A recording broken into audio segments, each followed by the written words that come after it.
మన ఫ్యామిలీ అందరికీ శుభోదయం, శుభమంగళవారం. అందరూ కాఫీలు టీలు తాగారా, టిఫిన్లు చేశారా? ఏంటి పొద్దున్నే స్పెషల్ అని చూస్తున్నారా?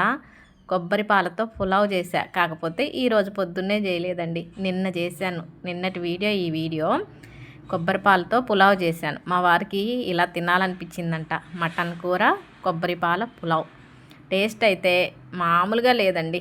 నిజం, అసలు ఎంత బాగుందంటే మాటలు లేవు, మాట్లాడుకోవటాలు లేవు అన్నంత కమ్మగా ఉంది. సాధారణంగా పులావ్ అంటే ఏదో ఒక కూర ఉంటేనే తినబుద్ధి అవుతుంది, కానీ ఈ కొబ్బరి పాలతో చేసిన పులావ్లోకి ఏమీ లేకపోయినా తినొచ్చు. కాకపోతే నిన్న నేను మటన్ చేశాను కాబట్టి మటన్తో పాటు ఈ పులావ్ తింటున్నాను. మొన్న సండే మటన్ అన్నారు కదా, మళ్ళీ నిన్న కూడానా అనుకుంటున్నారా? మొన్న వండలేదు, చిన్నపాటి కథ ఉందలేండి. కానీ ఈ మటన్ ఎలా చేశాను, కొబ్బరి పాలతో పులావ్ ఎలా చేశాను అన్నది, అలాగే మొన్న మటన్ ఎందుకు చేయలేదు అన్నది మొత్తం కూడా లాంగ్ వీడియో చేశాను. ఈ వీడియో కింద లింక్ పెడతాను, చూడండి. చూడని వాళ్ళైతే లైక్ కొట్టండి నచ్చితే, సరేనా?